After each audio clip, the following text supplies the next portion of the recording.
درود پڑھنے والے کا دل بھی اجلا ہو جاتا ہے، اس کے چہرے پہ بھی نور آ جاتا ہے۔ درود شریف طبع کے اندر شائستگی پیدا کرتا ہے۔ آج بہت سارے لوگ اس بات کی شکایت کرتے ہیں کہ اولادیں ان کے کہے میں نہیں ہیں اور ان کی عادات اچھی نہیں ہیں۔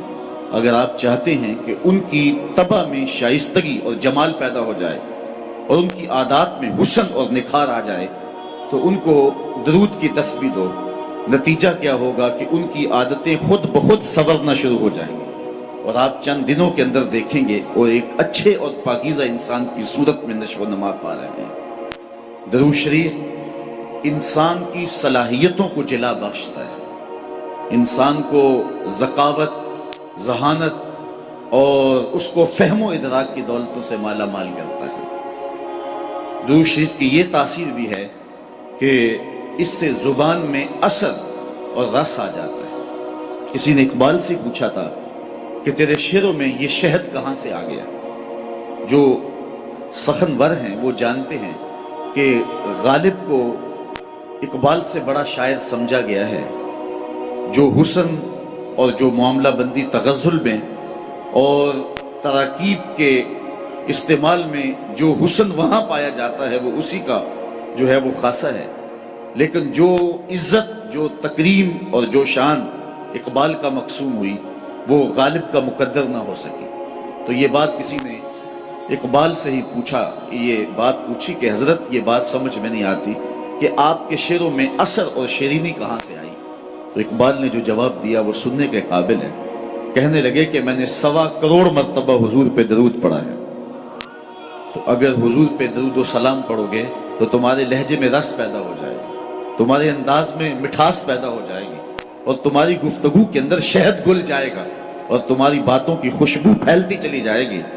درود شریف کی بہت بڑی فضیلت یہ ہے کہ درود پڑھنے والا سب سے زیادہ حضور کی قربت پانے والا ہوتا ہے۔ آقا کریم نے فرمایا قیامت کے دن میرے سب سے نیڑے وہ ہوگا جو سب سے زیادہ میرے اوپر درود پڑھنے والا ہو۔ اور اس دور موجود کے اندر درود ہی تو شناخت ہے اہل حق کی، یہی تو شناخت اور پہچان ہے اہل حق کی۔ امام سخاوی نے القول البدیع کے اندر لکھا کہ حضرت امام زین العابدین رضی اللہ تعالی عنہ سے کسی نے سوال کیا، حضرت جب کثرت سے ترک اور فرق ہو جائیں گے تو زمانے میں اہل حق کو پہچاننے کا راستہ کیا ہوگا؟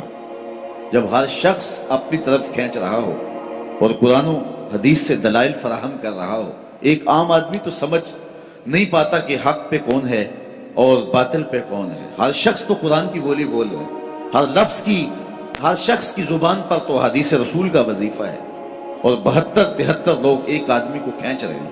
کبھی آپ نے لاری اڈے پہ دیکھا ہے جو کنڈکٹر حال کرتے ہیں سواری کا، ایک بچہ کھینچ کے لے گیا، دوسرا سامان کھینچ کے لے گیا، تیسرے نے خاتون کو بازو سے پکڑا ہے اور اپنی بس کی جانب کھینچ رہا ہے، تو بعض خواتین غصے میں آتی ہے اور کہتی ہیں ہم نے کہیں بھی نہیں جانا، حالانکہ جانا تو کہیں ہوتا ہے، لیکن اتنے لوگ اپنی جانب اس انداز سے بلا رہے ہوتے ہیں کہ سر چکرا جاتا ہے۔ اس طرح لوگ اپنی اپنی جانب دعوت دے رہے ہیں، آواز دے رہے ہیں، بلا رہے ہیں، مختلف ڈھنگ اور مختلف طریقے۔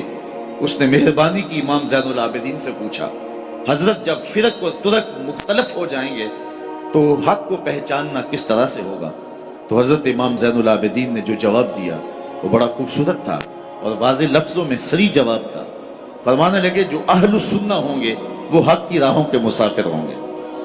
سائل نے دوسرا سوال پوچھا، اگر بہت سارے لوگ اسی عنوان کے ساتھ موجود ہوں، اسی ٹائٹل کے ساتھ ہوں، تو ان میں سے پھر اصلی سنی کو پہچاننے کا طریقہ کیا ہے؟ تو سنو امام زین العابدین نے جواب کیا ملا، جواب کیا دیا، آپ کے سینے میں ٹھنڈ پڑ جائے گی اور یہاں آپ آئے ہیں تو آپ کو اپنے پہ ناز ہوگا۔ حضرت امام زین العابدین فرمانے لگے من علامات اہل سنہ کثرت الصلاۃ علی رسول اللہ صلی اللہ علیہ وسلم، اہل سنت کی علامتوں میں سے ایک نشانی یہ ہے کہ وہ کثرت کے ساتھ حضور پہ درود پڑھنے والے ہوں۔ آج ہمیں بطور تانا کہا جاتا ہے یہ درودیے ہیں، میں کہتا ہوں تم تو تانا دیتے ہو، ہم اس کو اپنے لیے تمغہ اعزاز سمجھتے ہیں، چونکہ درودیہ ہونا اعزاز ہے، ہم درودیے ہیں، بارودیے تو نہیں ہیں۔